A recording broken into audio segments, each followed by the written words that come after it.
আসসালামু আলাইকুম প্রিয় দর্শক, অন্য মঞ্চের আলোচনায় আপনাদের সকলকে আমন্ত্রণ জানাচ্ছি। আজ আমাদের সঙ্গে আমন্ত্রিত অতিথি হিসেবে আছেন। আসসালামু আলাইকুম। জার্মানিতে হিটলারের একজন মন্ত্রী ছিলেন গোয়েবলস বলেছিলেন, একটা মিথ্যাকে 1000 বার বললে সেটা সত্য হয়ে যায়।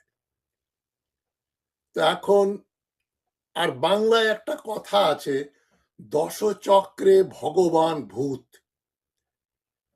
দশচক্রে ভগবান ভূত মানে ভগবান পর্যন্ত 10 জন যদি একটা কথা বলে ভগবান ভূত হয়ে যায়, ভগবান নিজেই বিভ্রান্ত হয়ে যায়। তো এখন এ ধরনের একটা ঘটনা আবার ঘটছে বাংলাদেশে। প্যারিস নিবাসী একজন ইউটিউবার, গুজবের সম্রাট, ভারতীয় সাম্রাজ্যবাদ, ভারতীয় আধিপত্যবাদ ও হিন্দুত্ববাদীদের প্রভাব বৃদ্ধিতে যার অবদান সবচাইতে বেশি বাংলাদেশে, তিনি 7ই জুন প্যারিস থেকে একটা ভিডিও ছেড়েছেন এবং সে ভিডিও অলরেডি 10 লক্ষ বাংলাদেশিরা দেখেছেন। ভিডিও টাইটেলটা খুবই সেন্সেশনাল, মনে হবে তিনি খুবই প্রচন্ড বাংলাদেশপন্থী, ভারত বিরোধী। আসলে ব্যাপারটা পুরোটাই উল্টা। এই প্যারিস নিবাসী ইউটিউবার তার যে ভিডিওটা করেছেন 7ই জুন, টাইটেল হচ্ছে পলাশ বাড়িতে কি হচ্ছে, রংপুর বিচ্ছিন্ন করে মানচিত্রে যুক্ত করতে চায় ভারত। এখানে চারদিক দিয়ে দেশপ্রেম বাইয়া বাইয়া পড়তে আছে, মাথার থেকে শরীর থেকে সমস্ত জায়গা থেকে এত দেশপ্রেম। ভারত রংপুর নিয়ে নিচ্ছে, চিকেন নেকটা চেকন 22 কিলোমিটার মাত্র শিলিগুড়ি করিডোর, সেটাকে চড়া করার জন্য ভারত এখন রংপুর বিভাগ দখল করে নিচ্ছে। এটা শুধু এই যে ভারত বন্ধু, তাকে আমি ভারত বন্ধুই বলবো, প্যারিস নিবাসী ভারত বন্ধু ইউটিউবারই বলছেন না। গুগল করলে এবং কতগুলো পত্রিকা যেমন ইনকেলাব দেখলে পড়লে আপনাদের বিশ্বাস করতে আপনারা বাধ্য হবেন যে বাংলাদেশের গাইবান্ধা অঞ্চলে এই অঞ্চলটাকে কেটে ভারত দখল করে নেয়ার জন্য সেখানে একটা মন্দির কমপ্লেক্স করা হয়েছে, শ্রী শ্রী রাধা গোবিন্দ কালী মন্দির। শ্রী শ্রী রাধা গোবিন্দ কালী মন্দির কমপ্লেক্সের ভেতরে 140টা মূর্তি আছে, শিব, কৃষ্ণ এবং আরো অন্যান্য দেব দেবীর। এখানে উদ্যোক্তা হচ্ছেন হরিদাস চন্দ্র তরণী দাস। হরিদাস চন্দ্র তরণী দাস 22 কোটি বা 28 কোটি টাকা খরচ করে এই কমপ্লেক্সটা করছেন। তবে যেটা গুজব সেটা হচ্ছে সেখানে একটা রামের মূর্তি তৈরি করা হচ্ছে এবং রামের মূর্তি 80% হয়ে গেছে, আর মাত্র এক মাসের ভেতরেই 15ই জুলাই এর উদ্বোধন হবে।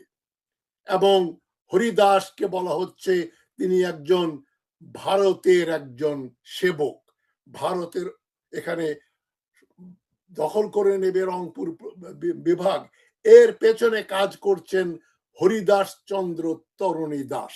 এটা হচ্ছে গুজব। এই গুজবটা শুধু প্যারিস নিবাসী ইউটিউবার করছেন তাই না, ভারতপন্থী আপাত দৃষ্টিতে তারা বাংলাদেশের প্রেমে গদগদ, তারা এই অপপ্রচারটা করছে এবং গুগল করলে সেটা পাওয়া যায়।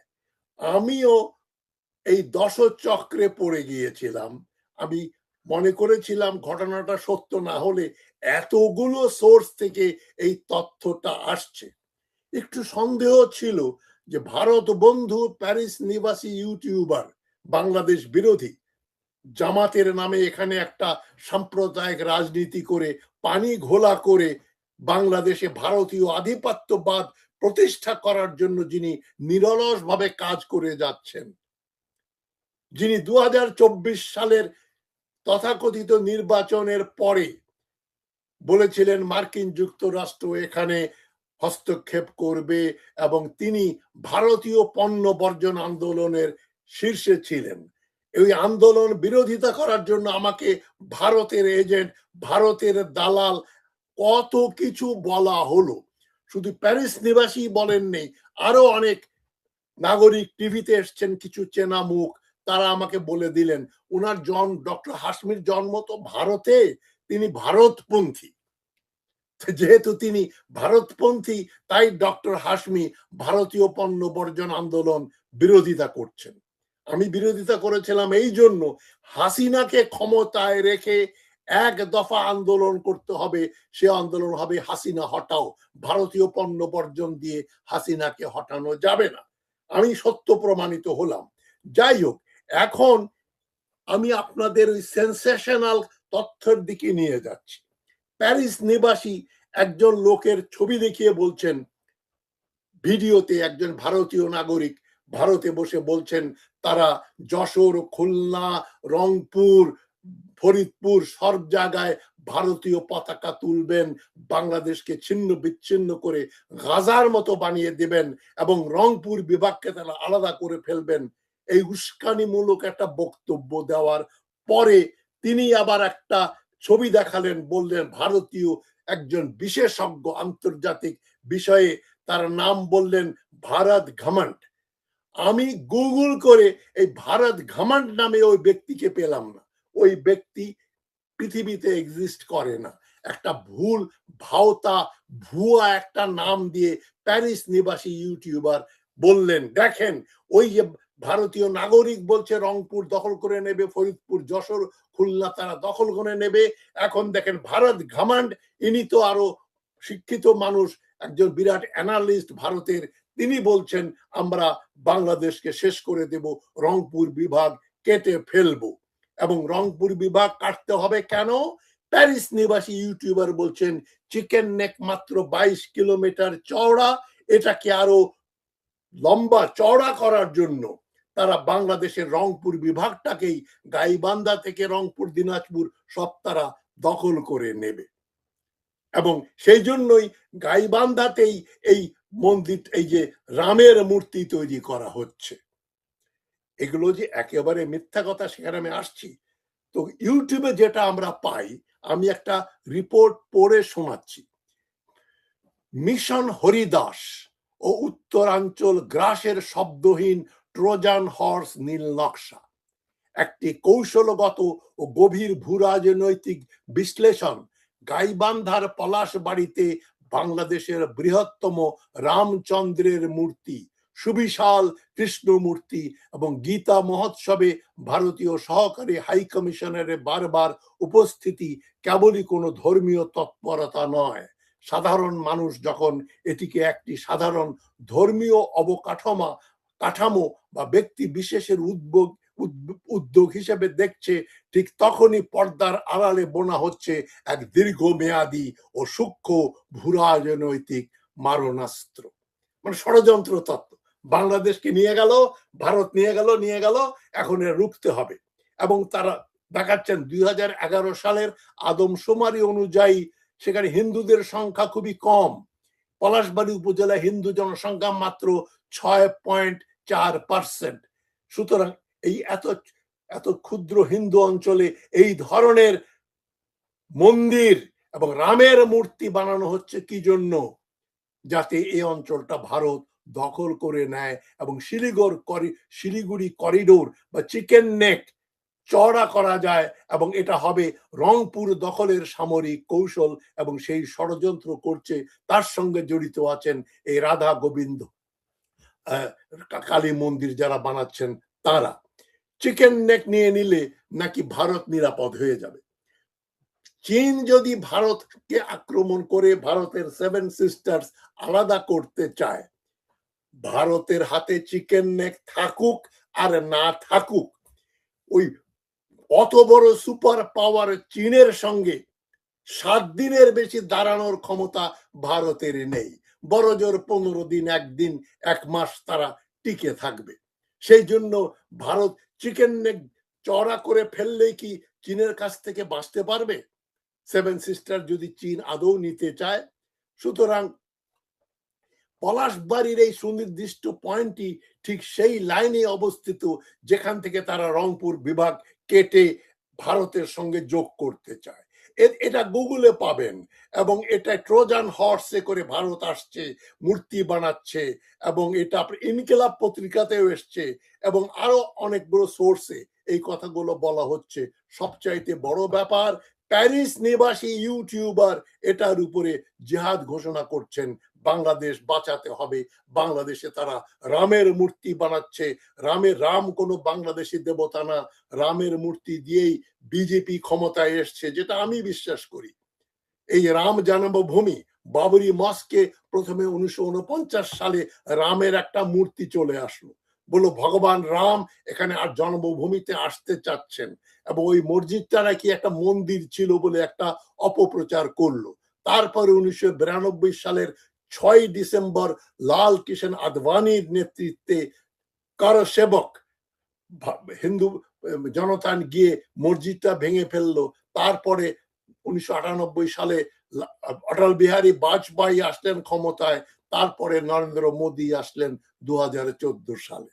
এই যে পরিকল্পনা, রাম, জয় সিয়া রাম, জয় সিয়া রাম হচ্ছে বিজেপির স্লোগান। এটা বাংলাদেশেও শোনা গেছে, কলকাতাতে এখন ইদানিং খুব বেশি শোনা যাচ্ছে বিজেপি ক্ষমতা দখল করার পরে। কিন্তু তার মানে এই না ভারতীয় কিছু নাগরিক রংপুর বিচ্ছিন্ন করে ভারতের সঙ্গে যুক্ত করতে চায় বললেই সেটা হয়ে যাবে, এবং ভারত সরকার এ ধরনের কোনো কথা বলেনি। এটা হচ্ছে নেহায়েত একটা সাম্প্রদায়িক দাঙ্গা লাগানোর একটা পরিকল্পনা মাত্র। রংপুরে, গাইবান্ধা এবং অন্যত্র মুসলমান হিন্দুর ভিতরে দ্বন্দ্ব লাগলে ভারত সরকার ইন্টারভিন করবে, বাংলাদেশ সরকার ডিস্টেবিলাইজ হয়ে যাবে। তখনই প্যারিস নিবাসী ইউটিউবাররা যে আনন্দ পাবেন, লাগিয়া গেছে মারামারি, বাংলাদেশ যাবে এবং বিএনপি সরকার যাবে।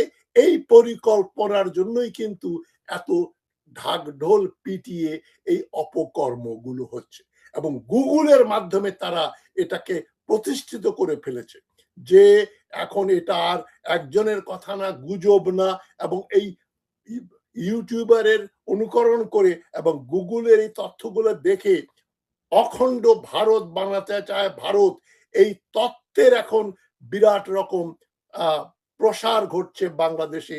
এটা খুবই মারাত্মক ব্যাপার, এটা খুবই মারাত্মক ব্যাপার। এই জন্যই আমি আজকের এই আলোচনাটা করছি।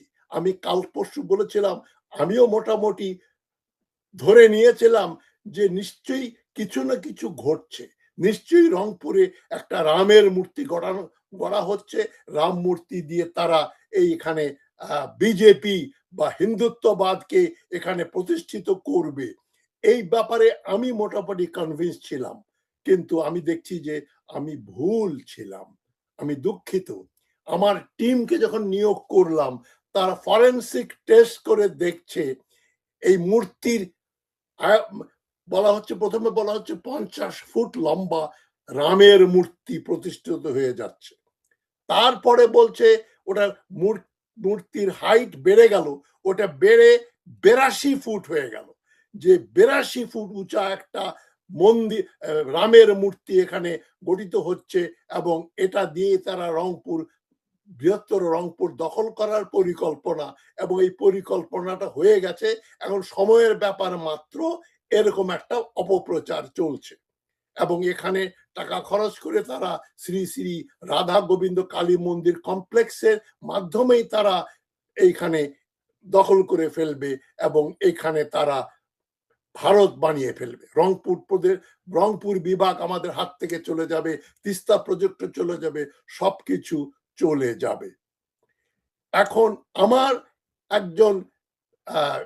টিমের এক সদস্য, তিনি একটা তথ্য দিয়েছেন।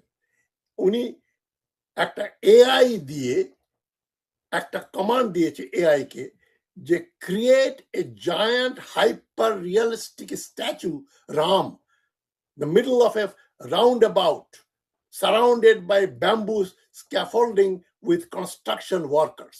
মানে উনি একটা, আমার অ্যাসিস্ট্যান্ট একটা দিল, এআই দিয়ে একটা ক্রিয়েট করলো, এমন একটা রামের মূর্তি বানাও একটা চৌমাথায়, একটা রাস্তার মোড়ে, যেখানে বাঁশের ওই যে স্ক্যাফোল্ডিং, যেটাতে বিল্ডিং বানানোর সময় যে যে ফ্রেমটা বানানো হয়, যে ফ্রেম দিয়ে কনস্ট্রাকশন করা হয়, ওটা দিয়ে তৈরি করে দাও।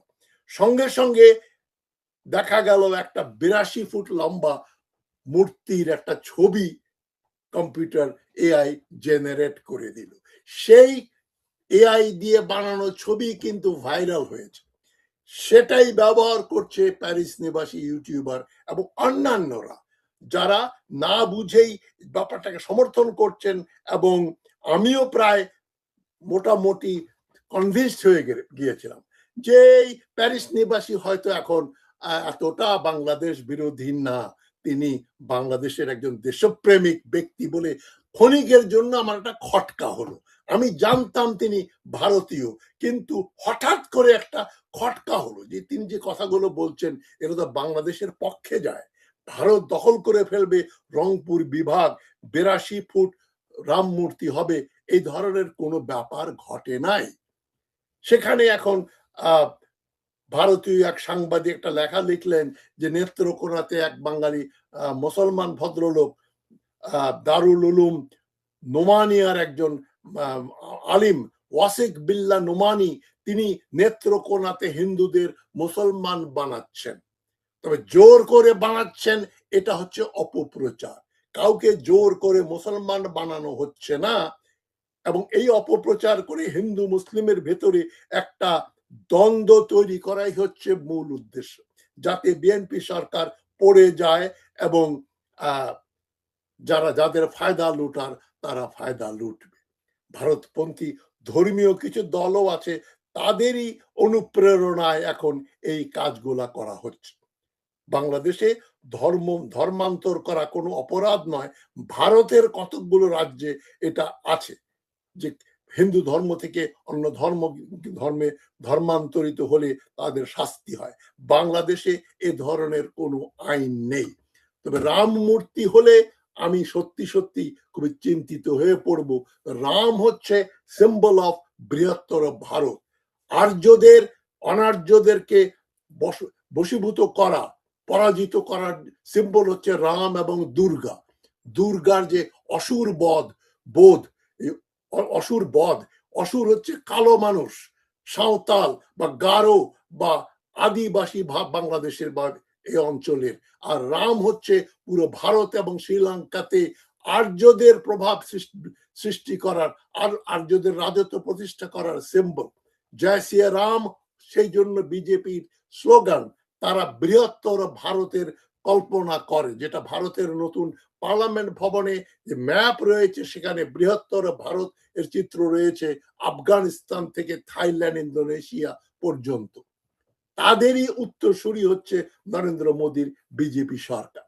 এবং এই পরিকল্পনার কথা বলে উস্কানি দিয়ে, এ কথাগুলো সত্য, রামকে প্রতিষ্ঠিত করে ভারতে একটা হিন্দুত্ববাদী ফ্যাসিস্ট রাষ্ট্র তৈরি করা, সেটা অলরেডি হয়ে গেছে। আরো হয়তো ওদিকে উন্নতি হবে, আরো ফ্যাসিজম বৃদ্ধি পাবে। সেদিক দিয়ে আমাদের শঙ্কিত হবার কারণ রয়েছে, সাবধানতা অবলম্বন করা উচিত। কিন্তু মিথ্যা কথা বলে যে বাংলাদেশে রামের একটা মূর্তি তৈরি হচ্ছে 80 ফুট 82 ফুট লম্বা, চিন্তা করতে পারেন 82 ফুট মানে 8 তলা বিল্ডিং এর সমান। এগুলো একেবারেই গুজব, আতঙ্ক সৃষ্টি করে জনগণকে বিভ্রান্ত করার ছাড়া এর আর কোনো কাজ নেই। তো আমি দুঃখিত যে আমি শ্রী শ্রী রাধা গোবিন্দ কালী মন্দির এর হরিদাস চন্দ্র তরুণী দাস সম্বন্ধে আমার ভুল ধারণা ছিল। ইনভেস্টিগেশন করার পরে ফরেন্সিক এভিডেন্স দিয়ে আমি দেখতে পাচ্ছি যে ধরনের কোন রাম মন্দির তৈরি হচ্ছে না। এবং ভারতের কিছু লোক বাংলাদেশ দখল করে নিতে চায় বললেই বাংলাদেশ ভারতের পদানত হবে না। বাংলাদেশকে ভারত যদি দখল করতে চায়, বাংলাদেশের 10 ডিভিশন সৈন্যের জায়গায় তাদের 20 ডিভিশন সৈন্য মোতায়েন করতে হবে, যেটা ভারতের হাতে নেই।